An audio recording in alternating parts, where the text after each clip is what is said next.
ফুলি, ও ফুলি, এই যে তুই ঘর মুছছিস, তোর জন্য রান্নাঘরে দুটো রুটি আর পালং শাকের ভর্তা বানিয়েছি, সাথে ফ্রিজ থেকে দুটো মিষ্টিও নিয়ে নিস কেমন? অনেক বেলা হয়েছে, যা গিয়ে খেয়ে নে। ঘরটা বরং তুই বাকিটা এসেই মুছিস, এত বেলা অবধি না খেয়ে থাকলে যে তোর বড় কষ্ট হবে রে। না গো পিসি, আমি বাড়ি থেকে খেয়ে এসেছি, এখন আর কিছু খাবো না। এ তো তুই অভিমানের কথা বলছিস যে খাবো না। আমি খুব ভালো করেই জানি যে তোর মামা বাড়ি থেকে তোকে খাইয়ে পেট ভর্তি করে তারপরে কাজে পাঠাবে। হুঁ, কখনোই সম্ভব নয়। তুই খালি পেটেই আবার কাজে বেরিয়েছিস, যা গিয়ে খেয়ে নে। আমি বললাম তো আমি এখন খাবো না। তুই আমার কথার অমান্য করছিস? এত বড় সাহস তো তোর কোনোদিনও ছিল না। তুই তো আগে আমায় খুব মান্যি গুন্যি করে চলতিস, এখন হঠাৎ করে তোর এই বদল হলো কি করে রে? জানি না, মানুষ পরিবর্তনশীল, তাই আমারও বদল হয়েছে। এতই যখন ভাবো আমার কথা, তাহলে কেন আমার দাবিটুকু মেনে নিচ্ছ না গো? দাও না, দাও না আমায় দুটো পয়সা বাড়িয়ে। এই কটা টাকায় কি আর হয় বলো তো? কিছুতেই নয়। তুই আমায় যেটা বলেছিস সেটা কখনোই সম্ভব নয়, আমি পারবো না। তাহলে আমিও তোমার কোনো কথা শুনতে পারবো না। তুমি আমায় এত যত্ন করো, অথচ মাইনেতে একটু বেশি টাকা দিতে তোমার এত কিসের কষ্ট বলো তো? এত তো বিষয় আশয় সম্পত্তি, আমি তো তোমার সমস্ত দেখভালটা করি, তাহলে কেন তুমি আমার এই কথাটা শুনছো না? বড় লোকেদের এই একটা সমস্যা, গায়ে গতরে খাটিয়ে নেবে, অথচ টাকাটা দেওয়ার বেলায় দিতে চাইবে না। তুই এটা আমায় কি বললি? তুই যখন যেটা চেয়েছিস আমি দিয়েছি, কিন্তু ওই একটা কথা আমি কোনোদিন শুনতে পারবো না। তোকে এত ভালোবাসি, কি খাচ্ছিস, ভালো মন্দ খেতে পাস না, এত কথা ভাবি, তারপরেও আজ তুই আমায় এইভাবে শোনালি। তাহলে আজ আমার এই কথাটা শুনতে কেন পারছো না? দিয়ে দাও না গো দয়া করে, তোমার পায়ে পড়ছি আমি। মোটেই সম্ভব নয়। তুই আমায় যথেষ্ট ভালোবাসিস, তাই তোকে বলছি আমার কথাটা দয়া করে শোন। যা, রান্নাঘরে খাবার আছে, গিয়ে খেয়ে নে। তবে তুই যদি আমার কথা অমান্য করে এখনো কাজ করিস, তাহলে আমি বলে রাখলাম তুই আমার মাথা খাবি। গিন্নিমা আমায় কত ভালোবাসে, তাহলে কেন আমার কথাটা শুনতে চাইছেন না? উনি কেন বুঝতে পারছেন না মাইনেটা বাড়ানোর খুব দরকার, না হলে যে আমি বিপদে পড়ব। এরপর সেই দিনকার সমস্ত কাজ সেরে ফুলি বাড়ি চলে গেল। বাড়িতে গিয়ে, কিরে, ওরে ওই ওলাউটির মেয়ে, কোথায় গেলি রে? বাড়িতে এসেই গতরখানা এলি একেবারে শুয়ে পড়লি? ঘরেও যে কিছু কাজ বাজ আছে সেগুলো কি ভুলে গেলি নাকি? আমি তো সকালবেলা সমস্ত কাজ করে দিয়েই তারপরে গেছি। রান্না বান্না, ঘরদোর পরিষ্কার, বাসন মাজা সব করে দিয়ে তারপরেই কর্তাবাইদের বাড়ি কাজে যাই। এতদিন কাজ করার পরে আর শরীরটা চলছে না আজকে। টানা কয়েকটা দিন খেটে গেছি গো, তাই বড্ড ক্লান্ত হয়ে গিয়ে বিছানায় শুয়ে পড়েছিলাম।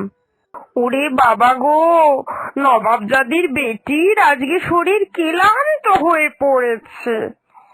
জানিস না, ছোট লোকের বাচ্চাদের শরীরে কোনো ক্লান্তি থাকতে নেই। তোকে কি আমি বসিয়ে বসিয়ে গেলামো নাকি এমনি এমনি? আমার পা দুটো খুব ব্যথা করছে, পাটা টিপে দে। মামি, তুমি আমার সঙ্গে কেন এত খারাপ ব্যবহার করো? একটু তো ভালো করেও কথা বলতে পারো। তুমি যখন যেটা বলছো আমি সব করে দিচ্ছি, তারপরেও এইরকম ব্যবহার। দাও, টিপে দিচ্ছি তোমার পা। তোর বাপ মা তো তোকে ফেলে মরে গিয়ে আপদ গা থেকে ছেড়ে দিল, তা তোকে সঙ্গে করে কেন নিয়ে গেল না বলতে পারিস? আমাদের ঘাড়ের ওপর চাপিয়ে দিল। এই জন্যই বলে আপদ বলাই নিয়ে ঘর সারা জন্ম জ্বলে মর। তা হ্যাঁ রে, তোর ওই কাজের বাড়িতে বলেছিলিস মাইনে বাড়ানোর জন্য? বলেছিলাম তো, কিন্তু উনি কিছুতেই রাজি হচ্ছেন না গো। তাহলে এক কাজ কর, তুই বরং আরো 4 বাড়ি কাজ ধরে নে। আমি কিছু জানি না, এই মাস থেকে আমার ডবল রোজগার চাই। তুই তো জানিস জিনিসপত্রের দাম কত বেড়েছে। আমি এই টাকায় তোকে খাওয়াতে আর পারছি না। তোমাকে তো আমি কম টাকা দিই না মামি, মাস গেলে 7,000 টাকা করে তোমার হাতে তুলে দিই। তারপরেও তুমি বলছো এই টাকায় আমায় খাওয়াতে পারছো না। আর তাছাড়াও সংসারের সমস্ত কাজ আমি করে দিয়ে যাই, তোমায় হাত পা নেড়ে কিচ্ছু করতে হয় না। এর পরেও এত কথা। আমি যদি গিন্নিমায়ের বাড়ির কাজ ছাড়াও আরো 4 বাড়ি কাজ করি, তাহলে দিনের সময়টা পাবো কখন? সে তুই কোথা থেকে কি করবি আমার জেনে কি আছে? আমি বলেছি আমার চাই মানে চাই। আর তুই আজকাল আমার থেকে হিসাব নিচ্ছিস যে 7,000 টাকায় সংসার চালাতে পারি কিনা? হ্যাঁ রে, ছোট থেকে যে তোকে এত বড় করলাম তার কোনো দাম নেই নাকি অকৃতজ্ঞ বেইমানের বাচ্চা? ছোট থেকে তো আর আমায় এমনি এমনি বড় করনি, আমার থেকে অনেক কিছু নিয়েও নিয়েছো তুমি।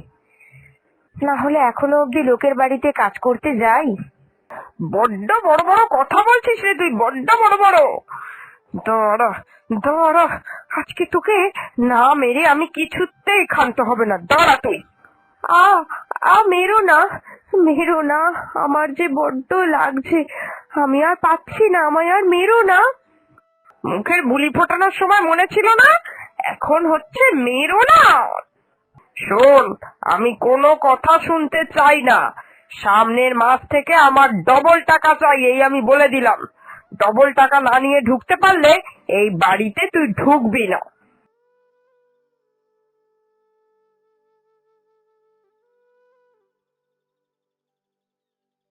গিন্নিমা, ও গিন্নিমা, আমি যে অনেক বিপদের মধ্যে পড়েছি গো, দয়া করে আমার টাকাটা তুমি বাড়িয়ে দাও না।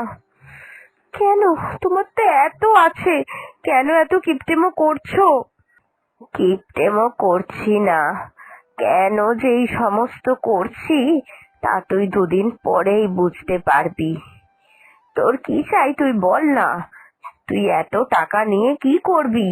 জামা কিনবি? আমি জামা কিনে দেবো তোকে। খাবার খাবি? আমি তোকে ভালো মন্দ খাওয়াবো। কিন্তু তুই আমার মাইনে বাড়ানোর কথা বলবি না। আমি তোর মাইনে কিছুতেই বাড়াতে পারবো না। আমি কিন্তু এরকম হলে তোমার কাজ আর করবো না। আমি এই বাড়ি ছেড়ে চলে যাব, অন্য আরো 4 বাড়ি কাজ ধরবো, সেখানে আরো বেশি টাকা মাইনে পাবো। তোকে তো আমি বঞ্চিত করছি না। আরো 4 বাড়ি কাজ করে তুই যে টাকাটা পেতিস সেই টাকাই আমি তোকে দিচ্ছি, প্রাপ্য। তুই আমায় কি ভয় দেখাচ্ছিস রে? আমার বাড়ি ছেড়ে অন্য কোনো বাড়ি কাজে গেলে তোকে বরং আরো বেশি খাটাবে, এই টাকাটাই দেবে। আর তুই আমায় খুব ভালোবাসিস সে কথা জানি। তুই যে কোনোদিন আমার বাড়ি ছেড়ে যেতে পারবি না তাও জানি। দয়া করে মাইনে বাড়ানোর কথা আমায় আর বলবি না, তাহলে যে ভালো ব্যবহারটুকু পাচ্ছিস আমার থেকে সেটাও পাবি না। বুঝি না, আমার মাইনে বাড়াতে তোমার কিসের এত সমস্যা? এত ভালোবাসো, অথচ শুধু এর বেলাতেই তোমার হাত আর খুলে না। তুমি বড্ড বাজে গো গিন্নিমা, বড্ড বাজে তুমি। বাজে হওয়াই ভালো, এই দুনিয়ায় কারোর কাছে আমি প্রিয় পাত্র হতে পারবো না, তাই চেষ্টাও করি না। তোর মুখ চোখ দেখে মনে হচ্ছে তুই খুব অসুস্থ। কাল থেকেই তোর জ্বর জ্বর ভাব ছিল, পেটে তো আর ওষুধটাও পড়েনি। আজ আর তোকে কোনো কাজ করতে হবে না, ওষুধ খেয়ে আমার বাড়িতে বরং একটু বিশ্রাম নে। বাড়ি গেলে তো আবার সেই হাড় ভাঙা খাটুনি। আমি খারাপ হতে পারি, বাজে হতে পারি, অমানবিক নই। যেটা বললাম সেটা শুনলে তোরই মঙ্গল। সবকিছুতেই এত ভালো, তাহলে টাকার বেলায় এরকম কেন উনি? আমি তো এই ব্যাপারটা কিছুতেই বুঝতে পারছি না। উফ, বিরক্তিকর। ঘুম থেকে উঠেই এই অপয়া অলক্ষিতার মুখ দেখতে হলো। এই মুখ পুরি, তুই এখন এত সকালবেলা এই কলপারে বসে বাসন মাজছিস কেন? আরো ভোরবেলা উঠে এগুলো করে নিতে পারিস না? তুই তো জানিস এই সময় আমি উঠে আমার কাজ সারবো এই কলপারে। ভালো লাগে না আর চত্বর সব। আর কত ভোরে উঠবো গো মামি? অনেক ভোরেই তো উঠে সব কাজ করি, গোয়াল পরিষ্কার, ঘর পরিষ্কার, তারপরে বাসন মাজা। আমার মুখটাও যদি তুমি সহ্য করতে না পারো, তাহলে আমার হাতের এই কাজগুলোকে তুমি কিভাবে নাও গো? মুখে মুখে তোর বড্ড বুলি ফুটেছে রে, দেখতে পাচ্ছি এই কটা দিন ধরে। এত সাহস তোকে কে জোগাচ্ছে তোর?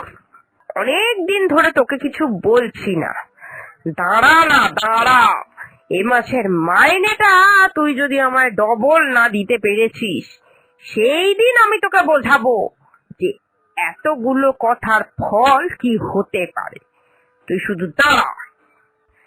ঈশ্বর, আমি কতবার বলেছি ওনাকে টাকা বাড়াতে, উনি তো বাড়াবেন না বলে মনস্থির করেই নিয়েছেন। এবার আমি কি করব?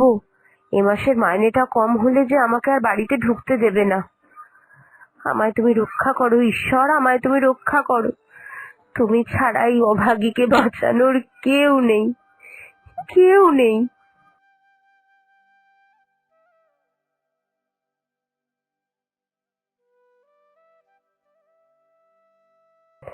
গিনিমা, গিনিমা, আমায় ডেকেছিলে? বলো কি করতে হবে? এই নে, এই কাগজটা নিয়ে পড়ে দেখ। এটা এটা আমায় কেন দিচ্ছ পড়তে? তুমি পড়ো না।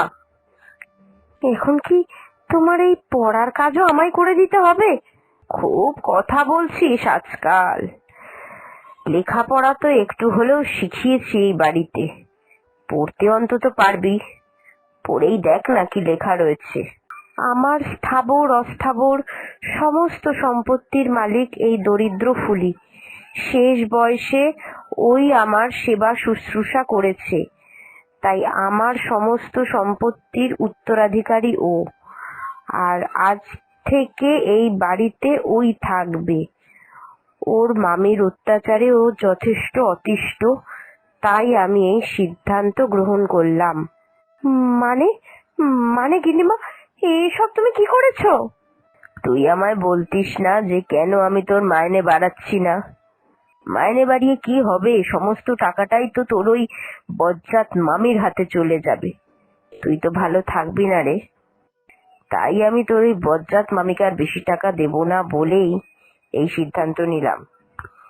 এখন থেকে আর কেউ তোকে কোনো পরিস্থিতিতে আমার বাড়ি থেকে তাড়িয়ে দিতে পারবে না। আমার এই সমস্ত বাড়ির সম্পত্তি আমার অবর্তমানে তোর হবে। তোর আর ওই মামা বাড়িতে গিয়ে কাজ নেই। এই দুনিয়ায় তোর কিচ্ছু ছিল না, এবার তোর নিজের কিছু একটা হলো। কিরে, তুই খুশি তো? এসবের তো কোনো দরকার ছিল না গো গিন্নিমা। আমি আমি বড় হতদরিদ্র একজন মানুষ। এত কিছু আমি কিভাবে সামলাবো? কিভাবে কি করব? তোকে আমি এতদিন ধরে দেখছি, এটুকু জানি যে তুই কতটা সৎ। তাই বরং এসব নিয়ে ভাবিস না। এই বিষয় আসলে সম্পত্তি তুই সবই ঠিক দেখভাল করে রাখতে পারবি। আর ও বাড়িতে গিয়ে তোর লাভ নেই। তবে খবরদার, আমার অবর্তমানে তোর মামি অনেক চাইবে বিভিন্ন ছলা কলা করে তোর থেকে সব লিখিয়ে নিতে। তুই কিন্তু কোনো পরিস্থিতিতেই গলবি না। আমায় নিশ্চয়ই দেখেছিস, আমায় তুই কতবার বলেছিস, কত পায়ে হাতে ধরেছিস, তাও তোর মাইনে বাড়াইনি। কঠোর থেকেছিলাম। পরিস্থিতিতে মাঝে মাঝে কিভাবে নিজেকে কঠিন সিদ্ধান্ত নিতে হয় তার শিক্ষা এতদিনে আমি তোকে দিয়ে দিয়েছি। তাই কোনো ভুল করবি না, মনে থাকবে তো? আমি ধন্য গো গিন্নিমা, আমি সত্যিই ধন্য। এতদিন মামির চাপে পড়ে তোমায় আমি অনেক অকথা কুকথা বলেছি। দয়া করে আমায় ক্ষমা করে দাও। তুমি তো জানো আমি এগুলো মন থেকে কিচ্ছুটি করিনি, সবটাই ওই মামির চাপে পড়ে। আমার যদি মামি বাড়ি থেকে তাড়িয়ে দিত তাহলে আমি কোথায় যেতাম বলো তো? সেই জন্যই আমি তোমার সঙ্গে অনেক ভুল করেছি গো গিন্নিমা, আমায় দয়া করে ক্ষমা করে দিও।